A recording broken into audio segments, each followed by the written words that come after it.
Assalamualaikum warahmatullahi wabarakatuh.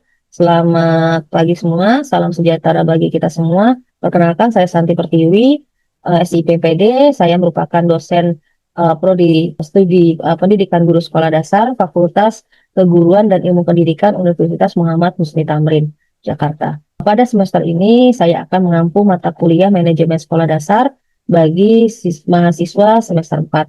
Alhamdulillah pada hari ini kita dapat bertemu di perkuliahan pertama. Semoga kita semua diberikan kesehatan, kemudahan, serta kelancaran dalam mengikuti proses pembelajaran selama 1 semester ke depan.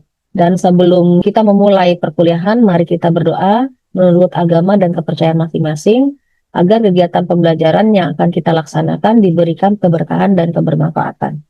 Oke, berdoa dimulai.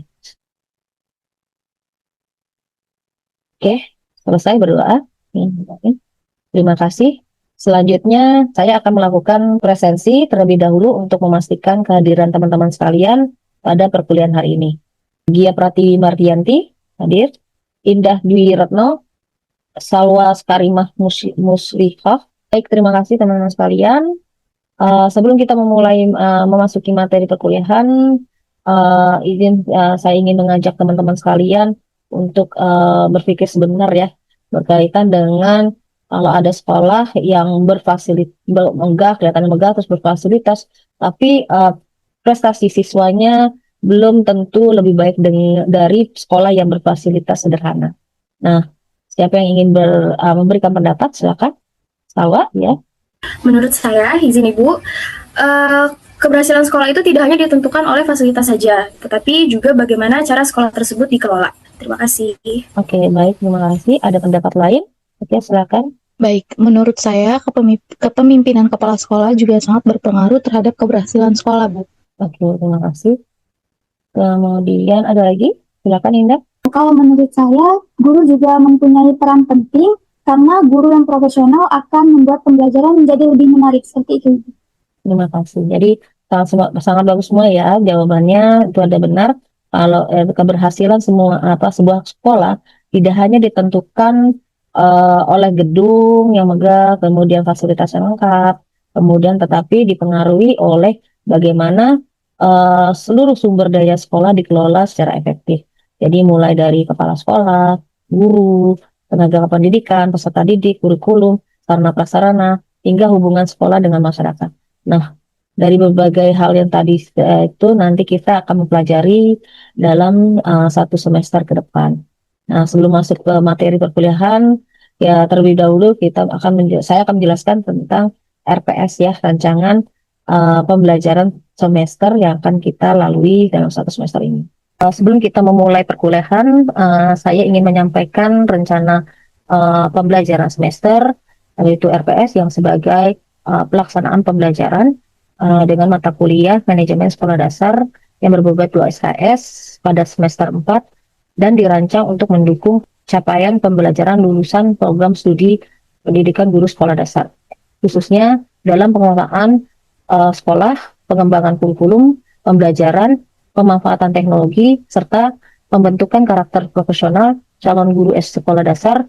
Dengan demikian, seluruh kegiatan pembelajaran selama satu semester akan mengacu pada capaian tersebut. Pada slide ini adalah berkaitan dengan CPNK. Nah, pada mata kuliah ini terdapat 5 capaian yang akan dicapai oleh mahasiswa setelah mengikuti perkuliahan, di mana mahasiswa diharapkan mampu menjelaskan konsep dan fungsi manajemen sekolah dasar, kemudian menganalisis penerapan fungsi manajemen dalam penyelenggaraan pendidikan, kemudian menerapkan prinsip pengelolaan berbagai komponen sekolah, kemudian merancang strategi pengelolaan sekolah yang efektif, akuntabel, dan berbasis teknologi, serta melakukan observasi dan analisis implementasi manajemen sekolah dasar sebagai bekal kompetensi profesional calon guru. Pada slide ini adalah merupakan deskripsi singkat dan tujuan pembelajaran, di mana mata kuliah Manajemen Sekolah Dasar membahas konsep, prinsip, fungsi, serta penerapan manajemen dalam penyelenggaraan pendidikan di sekolah dasar, dan materi yang akan dipelajari meliputi pengelolaan kurikulum, peserta didik, kemudian tenaga pendidik dan kependidikan, sarana prasarana, keuangan, kepemimpinan, budaya sekolah, pendidikan inklusif, supervisi akademik, hingga inovasi manajemen sekolah. Melalui mata kuliah ini, mahasiswa diharapkan mampu memahami konsep manajemen sekolah dasar, menganalisis berbagai aspek pengelolaan sekolah, kemudian mengevaluasi penerapannya dalam meningkatkan mutu pendidikan, serta merancang solusi inovatif untuk mendukung tata kelola sekolah dasar yang profesional, efektif, dan berkelanjutan.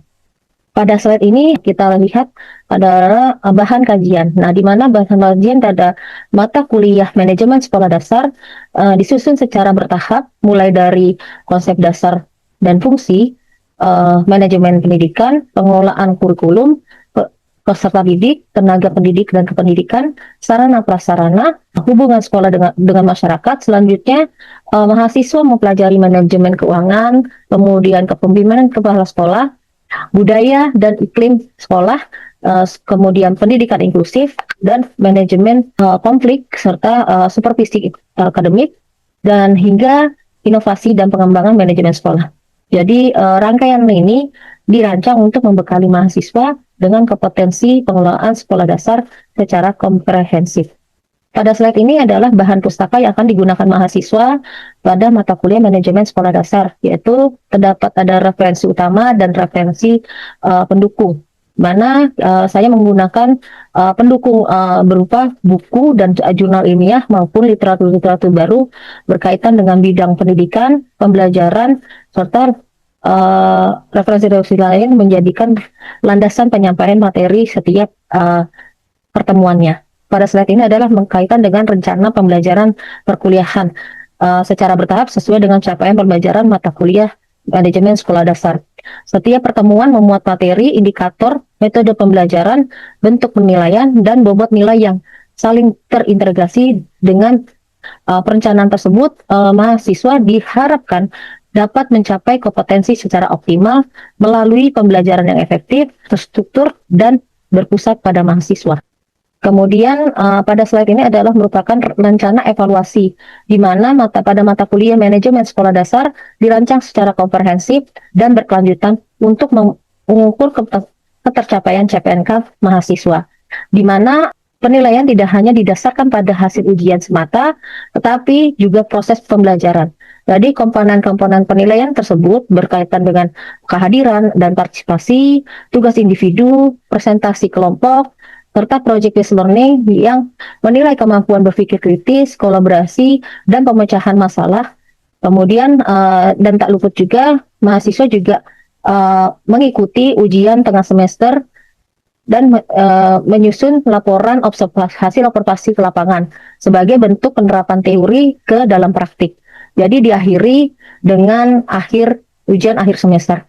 Dengan komposisi nilai-nilai yang tercantum pada slide tersebut, diharapkan kemampuan pengetahuan, keterampilan, dan sikap profesional mahasiswa dapat dinilai secara objektif dan menyeluruh. Nah, pada slide ini merupakan pertemuan pertama, yaitu konsep dasar manajemen sekolah dasar, yaitu saya cantumkan adalah CPL, yaitu capaian pembelajaran lulusannya. Kemudian ada juga untuk pada materi ini, CPMK-nya yaitu berkaitan dengan menjelaskan konsep, prinsip, tujuan, fungsi, dan ruang lingkup manajemen sekolah dasar. Dan di sini juga saya cantumkan tujuan pembelajaran berupa di mana mahasiswa mampu menjelaskan konsep dasar manajemen sekolah dasar, kemudian menjelaskan fungsi POIC dalam pengelolaan sekolah. Kemudian mengidentifikasi ruang lingkup manajemen sekolah dasar. Kemudian mampu menjelaskan peran manajemen sekolah dasar dalam meningkatkan mutu pendidikan, serta menjelaskan contoh implementasi manajemen sekolah dasar di era digital. Pada slide ini adalah di sini juga ada guru, peserta didik, kurikulum, dan keuangan, serta sarana prasarana. Kemudian, nah komponen-komponen ini menentukan keberhasilan sebuah sekolah ya. Nah, kenapa tuh? Silakan. Kalau menurut saya guru, Bu, karena yang berinteraksi langsung itu dengan peserta didik setiap hari itu adalah guru, sehingga sangat menentukan sekali kualitas pembelajarannya. Oke, baik, terima kasih. Jadi guru memiliki peran yang sangat penting ya dalam pelaksanaan proses pembelajaran. Kira-kira ada pendapat lain? Silakan, Rifa. Kalau menurut saya itu peserta didik, Bu, karena seluruh program sekolah pada akhirnya ditujukan untuk mengembangkan potensi peserta didik. Oke, terima kasih baik sekali. Jadi peserta didik itu memang jadi pusat ya, jadi dari seluruh penyelenggaraan pendidikan. Jadi sebenarnya tidak ada satupun ya komponen-komponen itu bekerja sendiri ya. Jadi guru membutuhkan kurikulum sebagai pedoman, peserta didik juga membutuhkan layanan pendidikan yang berkualitas, kemudian seluruh kegiatan pembelajaran juga memerlukan dukungan keuangan, sarana prasarana, serta kerjasama dengan orang tua dan masyarakat. Nah, ini disebut sebagai sistem pengelolaan sekolah.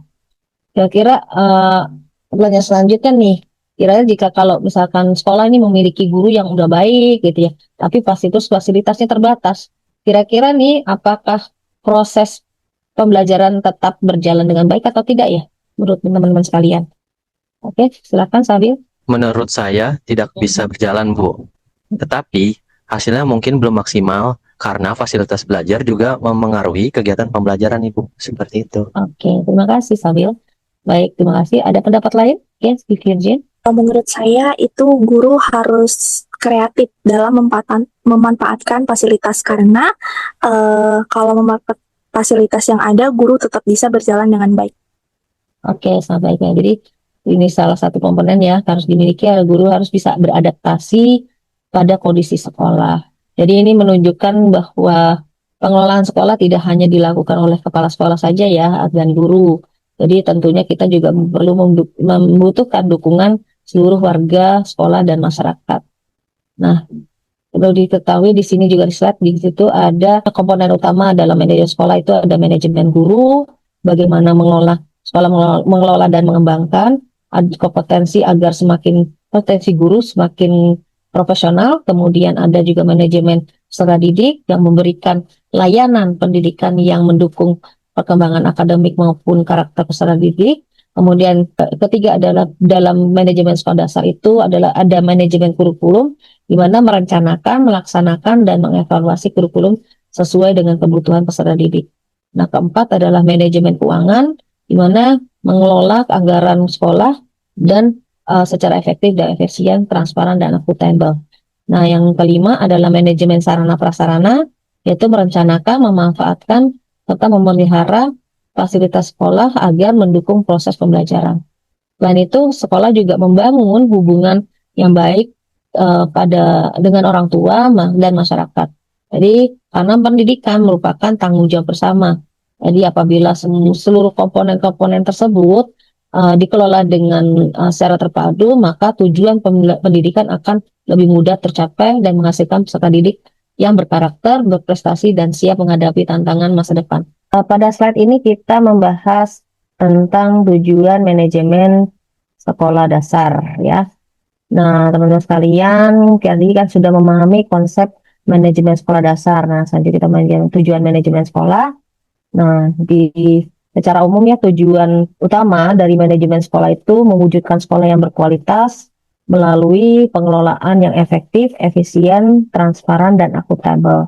Nah, apabila kita memperhatikan pada slide ini, terdapat ada tujuan utama ya, di mana satu, meningkatkan mutu pendidikan, menciptakan pembelajaran efektif, mengoptimalkan sumber daya, kemudian mewujudkan akuntabilitas sekolah. Jadi kalau meningkatkan mutu pendidikan, jadi ini proses pembelajaran yang berlangsung agar lebih berkualitas. Nah, kalau yang kedua itu di mana peserta didik memperoleh pengalaman belajar yang optimal sesuai dengan kebutuhan dan karakteristiknya. Nah, sedangkan poin ketiga adalah mengoptimalkan sumber daya, di mana semua sumber daya manusia, kemudian sarana prasarana dan serta keuangan bisa dimanfaatkan secara maksimal. Poin keempat adalah meningkatkan layanan itu kepada peserta didik, yaitu layanan pendidikan ya bisa lebih cepat, lebih tepat, dan berorientasi pada kebutuhan peserta didik. Nah, poin terakhir yaitu pengelolaan sekolah dilakukan secara transparan sehingga mampu membangun kepercayaan masyarakat terhadap sekolah. Jadi seluruh tujuan tersebut dapat dicapai Namun tentunya ada dampak yang tercipta pada jika sekolah yang mampu memberikan layanan pendidikan yang bermutu dan berkelanjutan. Jadi ada dampaknya bila 5 poin tersebut, dampaknya yaitu pembelajarannya berkualitas, proses belajar optimal, SDM dan fasilitasnya dimanfaatkan juga maksimal, layanannya juga cepat tepat, kemudian pengelolaannya jadi transparan dan dapat dipercaya. Nah, teman-teman sekalian, Ibu ingin bertanya lagi nih berkaitan dengan slide tujuan manajemen sekolah. Nah, kira-kira nih kalau salah satu dari manajemen sekolah ini adalah itu kan tadi mewujudkan akuntabilitas. Nah, kalau penerapan akuntabilitas itu dalam kegiatan sehari-hari seperti apa bentuknya? Kira-kira. Terus karena kan akuntabilitas itu kan setiap program dan penggunaan sumber daya sekolah itu dapat dipertanggungjawabkan ya. Contohnya penyusunan program kerja sekolah yang dilakukan berdasarkan kebutuhan sekolah.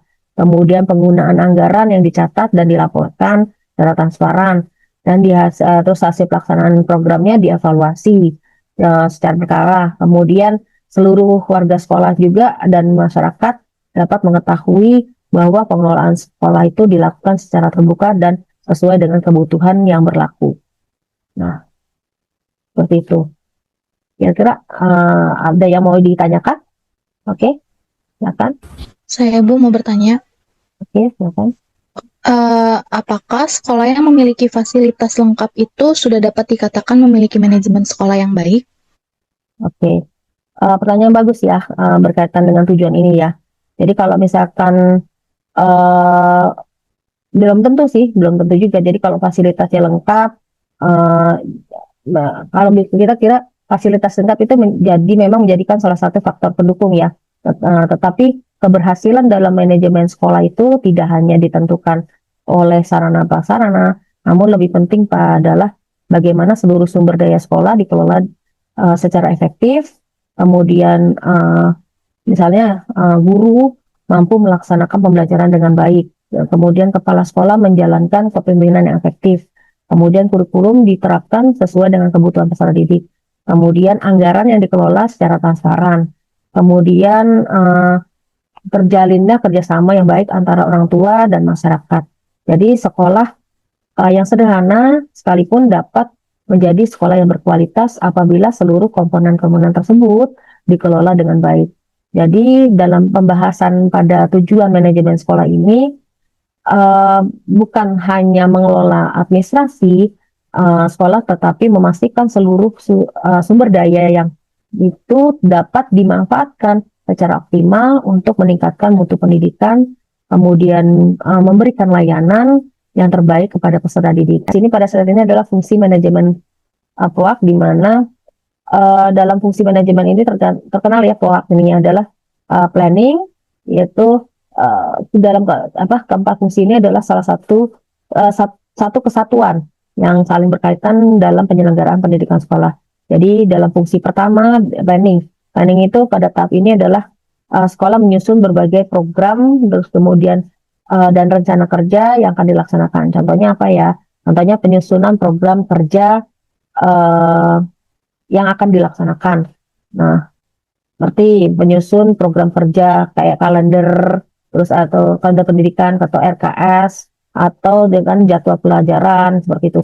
Jadi perencanaan yang menjadi dasar itu seluruhnya itu menjadi kegiatan sekolah yang memiliki tujuan yang jelas. Nah, kalau pada organizing adalah fungsi kedua, yaitu setelah perencanaan ya disusun, ya kemudian sekolah itu membagi tugas-tugas dan tanggung jawab pada seluruh warga sesuai dengan kompetensinya. Jadi misal tugasnya wali kelas, guru piket, terus pembina school, kemudian operator kerjanya apa gitu ya, kemudian tenaga pendidikan lainnya. Nah, kemudian pada fungsi ketiga yaitu activating atau pelaksanaan, yaitu di mana pada tahap ini adalah program itu yang telah direncanakan mulai dilaksanakan. Jadi misalkan kegiatan pembelajaran di kelas, kemudian upacara bendera, kemudian kegiatan ekstrakurikuler, kemudian assessment, dan maupun program sekolah yang lainnya. Jadi kemudian pada poin keempat, fungsi keempat adalah controlling atau pengawasan. Pada tahap ini adalah tujuan untuk mengetahui apakah seluruh program telah berjalan, sesuai dengan rencana. Nah, ini bentuknya berupa supervisi kelas, kemudian rapat evaluasi, monitoring program sekolah, kemudian analisis hasil belajar peserta didik, kemudian, nah ini keempat fungsi ini membentuk siklus yang berkesinambungan ya, kesinambungan dengan tujuan sekolah ya agar tercapai secara efektif dan efisien. Ada yang mau ditanyakan penjelasan Ibu? Ingin bertanya Ibu, Ya. mengapa dalam manajemen sekolah proses perencanaan atau planning itu harus dilakukan terlebih dahulu sebelum pengorganisasian dan pelaksanaannya? Oke, terima kasih atas pertanyaannya. Jadi perencanaan tadi sudah disampaikan ya, perencanaan itu adalah langkah awal yang sangat penting dalam pedoman bagi seluruh kegiatan sekolah. Pada slide ini adalah dampak manajemen yang baik yang menjadikan mutu sekolah itu juga berkualitas. Jadi penerapan fungsi manajemen yang baik akan memberikan dampak positif terhadap mutu sekolah. Jadi bila pembelajaran itu lebih terencana dan efektif, guru bekerja secara profesional, kemudian disiplin, kemudian peserta didik juga memperoleh layanan yang optimal, ya, sehingga terjadilah prestasinya meningkat. Jadi sekolah juga harus mampu mengelola sarana, anggaran, dan budaya organisasi secara transparan dan positif. Dengan demikian, manajemen sekolah yang efektif menjadi salah satu kunci utama dalam mewujudkan pendidikan yang bermutu dan berkelanjutan. Pada slide ini adalah sebagai penguatan materi, saya mencantumkan contoh sekolah yang telah menerapkan praktik manajemen sekolah dasar yang baik, yaitu Sekolah Muhammadiyah PK Kata Barat Surakarta, yang dimana dia dikenal dengan perencanaan program yang sistematis dan pengembangan kompetensi guru.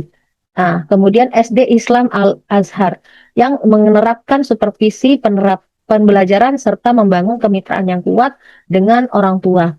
Kemudian selanjutnya SD Lab School Kebayoran, mana mereka mengembangkan inovasi pembelajaran yang disertai evaluasi berkelanjutan. Terus kemudian selanjutnya Sekolah Cikal. Sekolah Cikal ini menerapkan manajemen berbasis data dan pemanfaatan teknologi dalam pengambilan keputusan. Jadi contoh-contoh tersebut menunjukkan bahwa penerapan manajemen yang efektif mampu meningkatkan mutu, layanan, dan kualitas pendidikan di sekolah. Pada slide ini merupakan tantangan manajemen sekolah di era modern. Jadi di era modern ini, manajemen sekolah dasar yaitu menghadapi berbagai tantangan yang menuntut kemampuan beradaptasi terhadap perkembangan teknologi dan kebutuhan pendidikan. Nah, tantangan tersebut meliputi digitalisasi administrasi, kemudian penerapan pembelajaran yang berbasis teknologi, kemudian pemanfaatan kecerdasan buatan, dan atau artificial intelligence. Nah, kemudian ada juga penyelenggaraan pendidikan inklusi, kemudian ada transparansi anggaran, sampai peningkatan kompetensi guru. Jadi, oleh karena itu, bila kepala sekolah dan seluruh warga sekolah yang selalu melakukan inovasi-inovasi, maka pengelolaan sekolah dasar ini lebih efektif, akuntabel, dan mampu meningkatkan mutu pendidikan. Nah, pada slide ini merupakan tugas mandiri. Di sini untuk memperdalam pemahaman teman-teman sekalian, makanya saya memberikan tugas mandiri. Nah, pilih salah satu sekolah dasar yang menerapkan manajemen sekolah yang baik, baik sekolah negeri maupun swasta. Kemudian analisis berdasarkan fungsi tadi manajemen sekolah dasar, POIC, yaitu planning, organizing, actuating, dan controlling. Kemudian setelah itu kalian hasil analisis itu nantinya kalian dipresentasikan pada pertemuan berikutnya sebagai bagian evaluasi pembelajaran. Sebelum kita menuju mengakhiri perkuliahan hari ini, saya ingin mengetahui sejauh mana teman-teman bisa memahami materi pada hari ini yang kita bahas, yaitu konsep manajemen sekolah, tujuan, kemudian fungsi POA, kemudian dampak penerapan manajemen yang baik, kemudian contoh penerapan beberapa sekolah, dan tantangan manajemen sekolah di era modern. Jadi saya ingin tahu nih, minta pendapat teman-teman agar tahu eh, pemahaman teman-teman sekalian tentang materi pada hari ini? Kalau menurut pemahaman saya, manajemen sekolah adalah cara sekolah mengatur seluruh kegiatan agar tujuan pendidikan dapat tercapai dengan baik. Jadi, bukan hanya kepala sekolah yang bekerja, tetapi semua warga sekolah memiliki tugasnya masing-masing. Contohnya, ketika sekolah akan mengadakan kegiatan kelas meeting setelah ujian, kepala sekolah menyusun rencana kegiatan, guru dibagi menjadi penanggung jawab lomba, tenaga kependidikan menyiapkan administrasi dan perlengkapan, kemudian setelah kegiatan selesai dilakukan evaluasi agar kegiatan tahun berikutnya menjadi lebih baik. Menurut saya, itu merupakan suatu penerapan fungsi POASI dalam kegiatan sekolah. Gitu, Bu. Oke, terima kasih. Jadi Anda memberikan contoh yang sudah ditunjukkan bahwa fungsi manajemen itu tidak hanya diterapkan pada kegiatan belajar mengajar saja, namun berbagai program sekolah ya. Nah, berkelanjutan. Kemudian silakan ada lagi? Saya Ibu. Menurut saya, dari materi hari ini, saya memahami bahwa semua fungsi manajemen saling berkaitan. Mulai dari perencanaan yang baik, tidak akan berhasil apabila pelaksanaannya tidak sesuai. Dan pelaksanaan yang baik juga harus disertai pengawasan agar dapat terus diperbaiki. Sebagai contohnya, apabila sekolah ingin meningkatkan budaya literasi, sekolah harus menyusun program terlebih dahulu, membagi tugas kepada guru dan pustakawan, melaksanakan kegiatan membaca setiap hari, kemudian mengevaluasi apabila minat baca peserta didik meningkat. Dengan cara itu, program dapat terus dikembangkan pada tahun berikutnya. Oke, terima kasih Renti. Jadi jawaban Anda ya sangat baik ya. Jadi sudah mengarah pada hubungan seluruh fungsi-fungsi ya tadi yang disebutkan ya. Mulai fungsi planning, organizing, updating, dan controlling. Jadi dalam satu contoh kegiatan sekolah. Nah, dari pendapat yang telah disampaikan oleh teman-teman sekalian, kita bisa melihat ya bahwa konsep manajemen sekolah itu tidak hanya cuma dipahami secara teori, namun akan tetapi diterapkan di berbagai aktivitas nyata di sekolah dasar. Saya melihat bahwa teman-teman sekalian telah memahami materi yang tidak hanya dilihat dari sisi teori, namun mengkaitkan dengan praktik nyata di sekolah. Sebagai penutup, kita melihat kembali beberapa poin-poin penting ya. Nah, tadi manajemen pendidikan bahwa adalah proses pengelolaan seluruh sumber daya pendidikan yang dimana secara terencana, terorganisir, dan dilaksanakan dan diawasi agar tujuan pendidikan dapat tercapai secara efektif dan efisien. Yang kedua adalah manajemen sekolah dasar yang tidak hanya mengelola proses pembelajaran, tapi juga mencakup pengelolaan guru, peserta didik, kurikulum, keuangan, dan sarana prasarana. Kemudian semua komponen itu saling berkaitan. Nah, dari fungsi ketiga ini adalah fungsi manajemen, OIC, nah di planning, organizing, updating, dan controlling. Nah, kemudian pada poin keempat adalah manajemen yang baik dalam meningkatkan mutu sekolah yang memberikan dampak positif dari mulai pembelajaran yang berkualitas, guru yang profesional, kemudian peserta didik yang berkembang secara optimal, kemudian pengelolaan sekolah yang transparan gitu ya, dan efektif dan dipercaya oleh masyarakat. Jadi kita dapat simpulkan ya di dalam keberhasilan sekolah itu hanya ditentukan oleh fasilitas yang dimiliki, tetapi sangat dipengaruhi bagaimana sekolah mengelola seluruh sumber daya melalui penerapan fungsi-fungsi manajemen secara konsisten dan berkelanjutan. Nah, sebagai calon guru sekolah dasar ya, saya berharap teman-teman tidak hanya mampu mengajar, namun dengan baik, namun bisa memahami bagaimana berperan aktif dalam pengelolaan sekolah. Nah, nantinya teman-teman sekalian bertugas di sekolah yang dapat menjadi guru profesional dan mampu bekerja sama pada seluruh warga sekolah dan berkontribusi dalam meningkatkan mutu pendidikan. Oke, terima kasih. Di penghujung ini saya berharap materi yang kita pelajari sebagai bekal awal teman-teman untuk memahami pentingnya manajemen sekolah.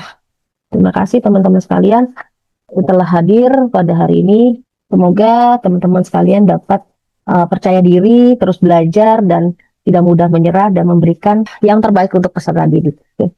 Sukses selalu teman-teman sekalian. Wabillahi taufiq wal hidayah. Wassalamualaikum warahmatullahi wabarakatuh. Selamat pagi. Waalaikumsalam. Waalaikumsalam warahmatullahi wabarakatuh. Terima kasih, Bu. Terima kasih banyak Ibu.